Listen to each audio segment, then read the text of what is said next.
Okay, so today is Wednesday, December 11th, 2013. 2 weeks to Christmas. I'm Dave Spencer. This is One Dude's Thoughts. More about this healthcare law, okay, and then the sign-ups that are not happening. And it doesn't really matter anyway, because it's not going to work. It was never intended to work. That wasn't the point. The point for it was to fail. These motherfuckers knew exactly what was going to happen. They knew it was going to fail, so that way private insurance covers, private health insurance providers would eventually fail and forcing nobody to have insurance for health coverage. And then the government would have to step in and provide everybody with health coverage. Single payer. That's what they're looking for. That's what they want. That's what they've always wanted. So it's no surprise to me that this is happening. Not at all. Because this is what they expected. Exactly what they expected. So, enough about that. It is what it is. This is what the fat kid that everybody was saying, oh, so give it a chance, give it a chance. Nope, fat kid had it right. This is the intention. This is what's going to happen. So, color me not surprised at all. Now, I don't know enough about the budget deal that has been made to say whether it's good or bad. But if it's true that they're relinquishing some of the sequester cuts that made no effect in a negative way whatsoever at all to anybody, they're easing that. Well, that's a step back and a loss.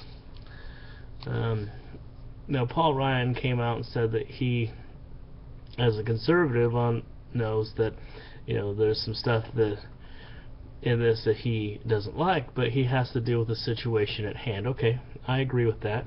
I'm not asking you to shut the government down, but why are you easing up on the sequestration that affected nobody? That doesn't make sense to me. The budget crisis. I don't know what you and Mark Levin talked about last night on the show, but I mean, $1 trillion over the next 2 years. How are you tying the hands of the people that get elected next year in 2015?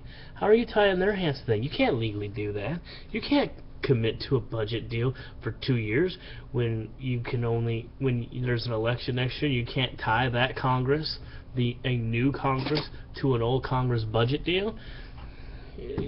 We're not stupid here in America, Paul Ryan, and I like you. I support you for the most part. There's some things about you that I don't like, and that's fine. I mean, you're never going to find a politician, especially, that you agree with 100%. And if you do, you're full of shit. Anyway, but how does that even make sense? $1 trillion fucking over the next 2 years. Each of the next 2 years. $1 trillion. What? I don't. It doesn't make sense to me. It doesn't make sense to me. I don't. You keep kicking the can down the road, Paul Ryan. You keep kicking it down the road. You and all them other sons of bitches in Washington. The Democrats, the Republicans. I have totally and completely lost the sight of the line that divides you.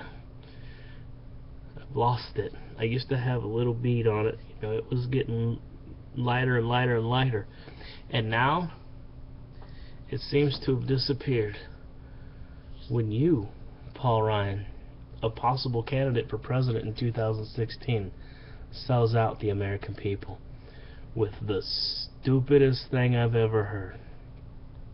Not literally, because I've heard some stupid things, said some stupid things, done some stupid things.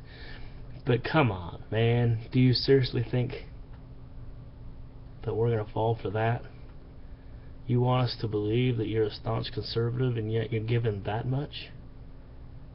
Really? I don't understand how you can be supportive of it. I just don't get it. It doesn't make any sense in my warped, frustrated mind. I don't understand it. How are we gonna solve the problems in the country if we're not addressing the problem? And you haven't addressed it. You keep kicking the motherfucker down the line. Oh, no. We gotta worry about the election next year, so we're gonna pump this bitch past that. Wait a minute. Wait a minute. That's all fine and good, okay? You keep kicking the ball over Devin Hesser's head, eventually he's going to catch the ball and run it back for a touchdown. Same with LaShawn Jackson, Philly. Okay, you keep kicking the ball over their fucking heads. That's fine and good and great, but eventually they're going to catch that son of a bitchin' ball off the bounce or otherwise, and they're going to take it back to the house on you. And that's what's going to end up happening here in America. We're going to keep punting the ball down the line, punting the ball down the line, punting the ball down the line, and eventually, note's called, we're fucked. You got to address the situation. You got to do something about it. Now's the best time. This is Dave Spencer, One Dude's Thoughts. Bye.